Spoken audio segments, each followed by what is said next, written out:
Hello, my name's Gary. I am the author of the book The Adventures with the Master, and I've been asked by a few people if I would read you a few of the early chapters so you have some idea what this book is about. So here we go. Chapter 1. The Sickly Child. He was a sickly child, or so his parents treated him. During both the winter and summer months, he was not allowed out without his hat on and all 4 flaps down. He was not allowed to fight with the boys, nor was he allowed to climb up the mountainside for fear he would slip and hurt himself. Every cough or sniffle was treated like a potential fatal disease, and he was kept in the house until all signs of sickness had passed. His parents were convinced of this approach after having failed to react to his older brother's first signs of sicknesses, and then having to watch him wither away and die, with them incapable of saving him. Of course they had him exercise under their ever watchful eyes. He would run and jump and play games with other children, only not run or jump or play in a dangerous way. And so the years passed. The young man was well aware of his fragility and appreciated his parents' diligence in their care of his well-being. All was fine until he came to the end of his school time.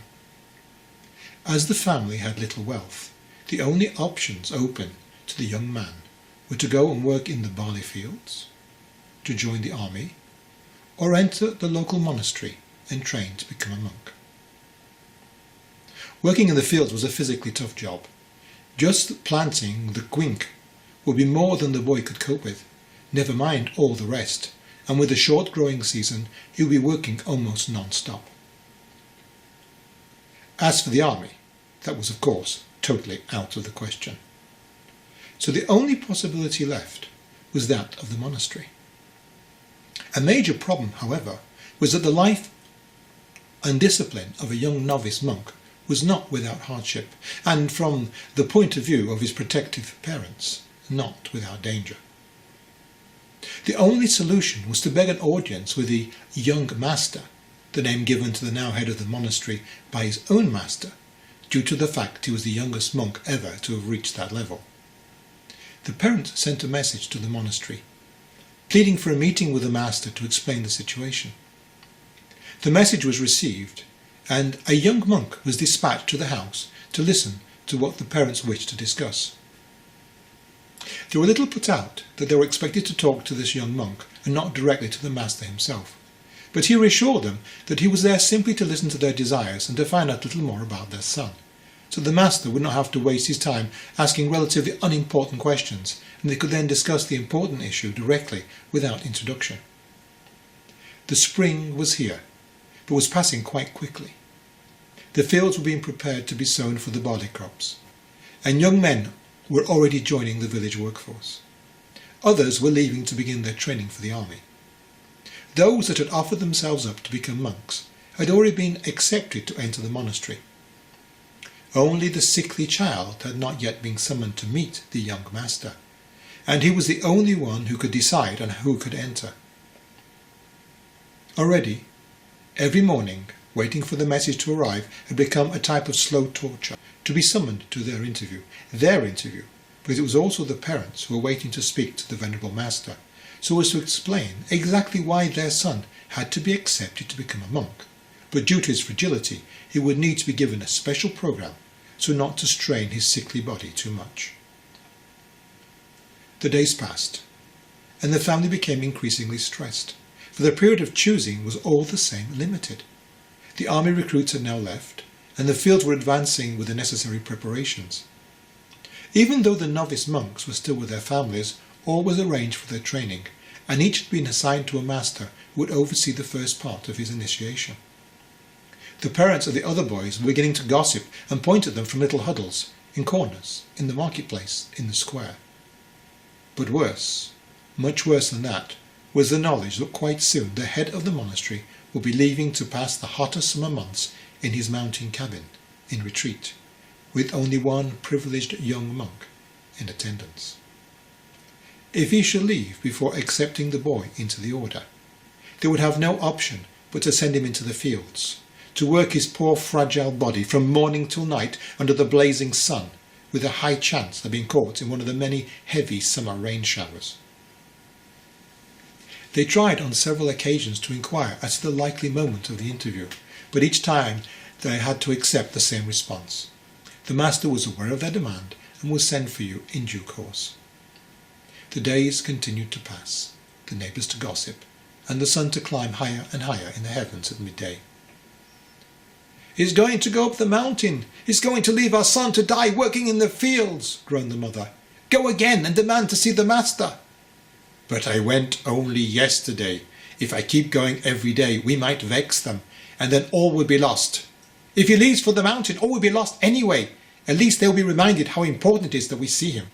"I'm sure they are all very clear how important it is for us. I've been almost once every 2 days." "Maybe you should go every day then." Fortunately for everyone, at that moment, there was a knock on the door. The young man in priest's robe smiled at the older man who opened the door. "The young master will expect you at 6 tomorrow morning. Please do not be late. He will not wait." "Kalishu." "Thank you, and goodbye to you too." They both bowed. The older man smiled. The younger man did not. At 6:15, all 3 members of the family were waiting expectantly outside the monastery gates. At 6 o'clock, a gong was struck and the gate opened. A young monk dressed as a master opened the gate. He was bald, or his head was clean shaven, as were many of that order, and not very tall. He was. His back was straight, and his pale green eyes were piercing.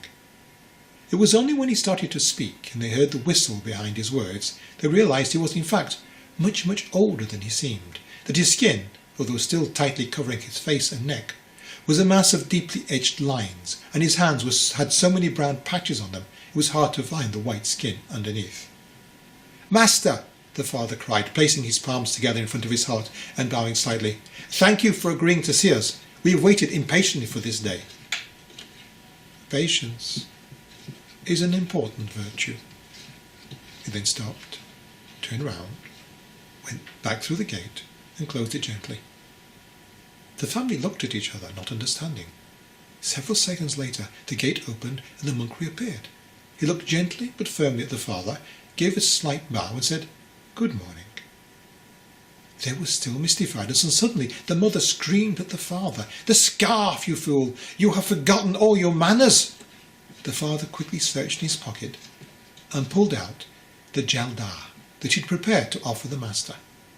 The master took it gracefully and smiled as he wrapped it gently around the other man's neck. "Good," he nodded. "And now," he said, turning to the son, "you see those packs?" He gestured towards a pile of objects just inside the gate. "You will bring them with us." "But he cannot carry all those packs. He's much too fragile for that. That is why we needed to speak to you," the mother sobbed. "That is too bad. You see, I have been very busy these last few weeks. Many things to do and to prepare before my departure to my summer lodgings. I just couldn't make time to see you before. And now, as you can see, I am at the point of leaving." "But master, please." Now it was the turn of the father to plead. "It is very important that we speak to you, to explain about our son, that although he's not the strongest of young men, he's totally committed to becoming a monk." "Then all is well. He can begin training tomorrow. You will be here at 5 o'clock and begin cleaning the dormitories." "But no, please, your Excellency, he's not like the others. He hasn't the strength at this time." "That shouldn't stop him entering the monastery, if he's that committed." The parents looked relieved. "He can apply again next year." "But that would mean you'd have to spend a year working in the fields." "A year in the fields would help him find his strength." "Please, master," the young man spoke for the first time, "please listen to what we have to say." "You wish to enter the monastery this year?" "Yes, master." "You wish to explain to me about your limitations?" "I must." "Then walk with me a while.